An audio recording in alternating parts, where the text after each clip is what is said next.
What's up lads, welcome back to another evening in the DIY Tuner's Garage. On this one we're going to be Kevlar skinning the side steps on the RX7. If you've not seen the other video where I did the door handles, I will post it up here.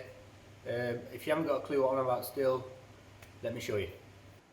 So, carbon skinning is called, or carbon Kevlar skinning, it just depends what materials you use, is where you normally hand lay carbon fibre material, so like this, comes in a roll over an existing part. So we're going to lay it over this side step, which is just made of fibreglass. You can buy them in carbon, but they're a little bit more pricey, but I've never seen them in carbon Kevlar, so we're going to do that today. We're going to go through the whole process, prepping it, laying it, and then all the way through to where I'm going to spray some matte clear coat on it, and then we will put them back on the car.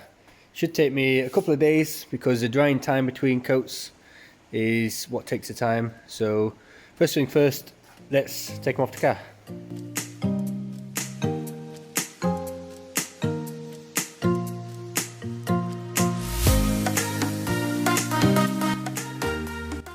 Right, so now they're off, we're going to have to prep them. So I'm just going to sand them. Don't skip time on this bit, because if you do and the material doesn't bond to it properly, then you're going to have a bad day when you're going to have to redo it all again. So probably take me about half an hour to do these two. So let's get them done.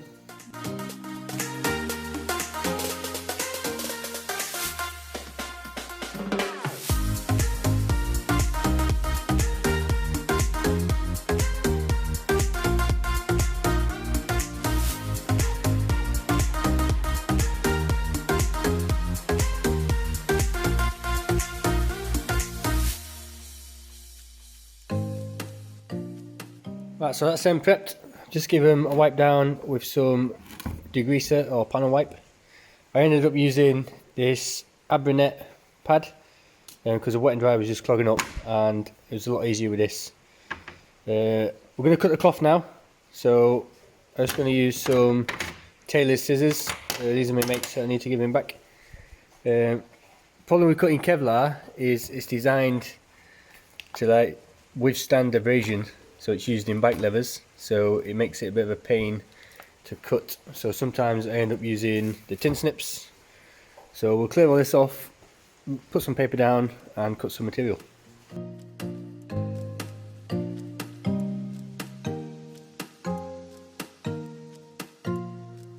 Right, so that's material cut.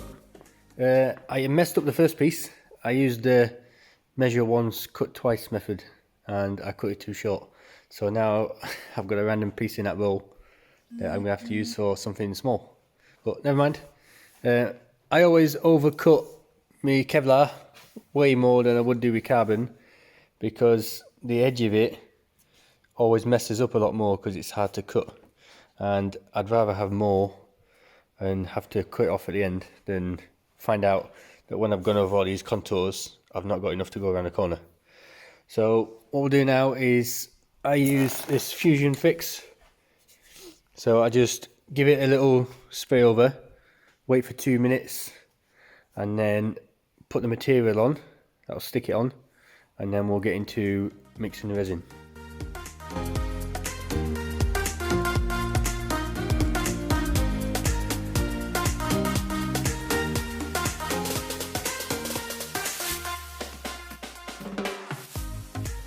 Right, so that's one done. Stuck on at least. So what I always do, I will concentrate on the bit you're going to see. So like this lip here sits under the car, so I'll make sure that I get this bit and the front edge stuck on first, so that if I do mess up a little bit, it's on this back edge and it doesn't matter. Also make sure it's tucked in to see this crease, so make sure it's tucked in there, because if you put it onto the back and stick it on there and then try and push it in, it just keep popping back up. So push it into that bit and then wrap it over the back. And then on the back, I just covered it. I've trimmed off a little bit in the corner here, just because it was a bit of excessive. And then when I've put some resin on this, all this extra material that's stuck together in the middle, I will just be able to trim that up with a grinder, and then that'll be solid. So I'll do the other one now, and then we'll mix some resin.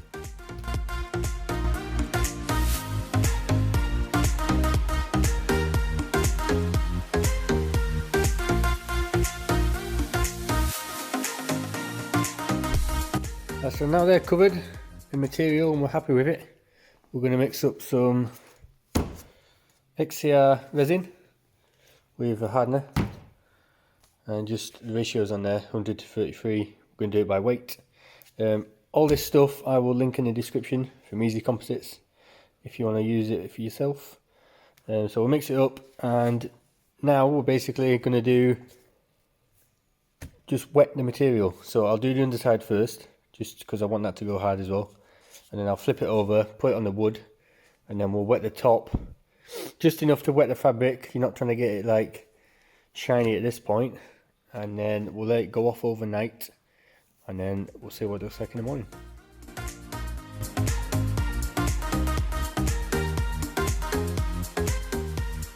Right, so it's now the next morning. They've had about 10 hours to go off, got nice and hard.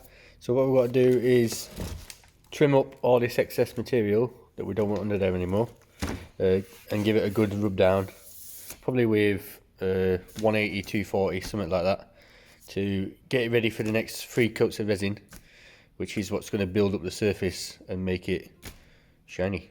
So let's get to it.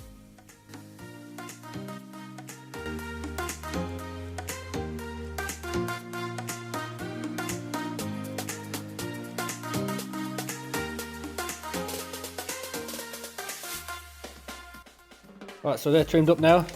I'll just start by putting some of the resin underneath just to seal this joint.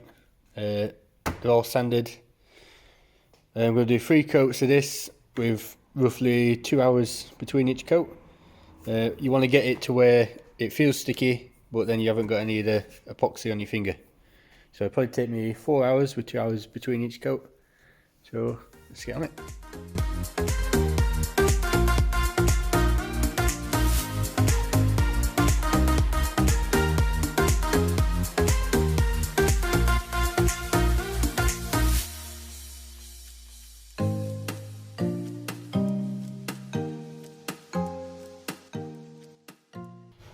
Okay, so yesterday I managed 2 coats before I ran out of time and I had to go work.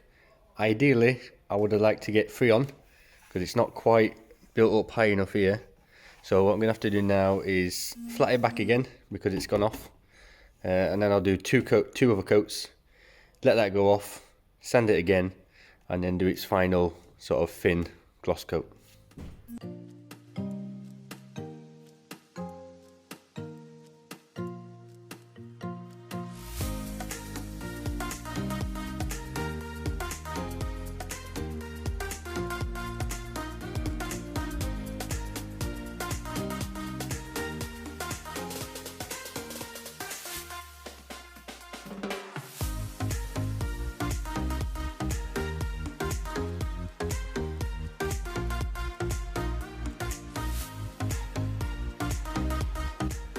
Okay, so that's them 2 coats gone off now.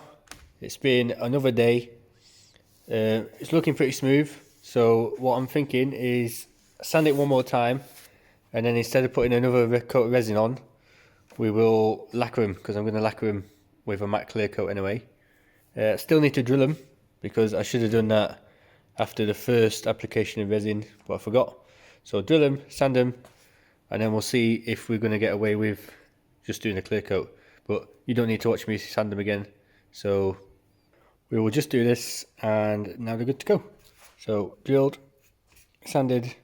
I've also sanded my headlight covers, because they were like a satin and they're not going to match this, so I'll lacquer them all at the same time. So let's get lacquering.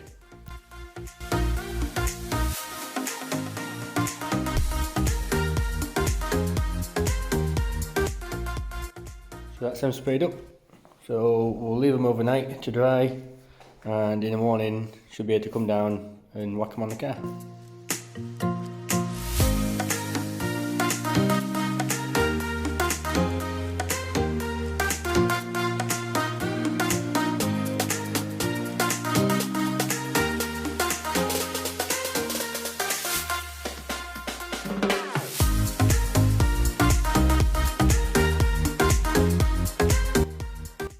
Right, so they're finished. Pretty happy with them. There's a few little bits, mainly on the bottom edge, sort of down here, where I've learned from doing it, and I'd probably do it slightly different. Maybe put a lip on the bottom edge that I can remove, just to stop it going a little bit wavy. But I'm pretty happy with them, considering I did them myself and I've not done too much of this. And I'd rather do that than pay someone to do all the work for me. So as always, thanks for watching. If you got this far, leave a thumbs up, comment, it all helps the channel. And if you're new here and you've not subbed yet, then hit that sub button, and I'll see you on the next one.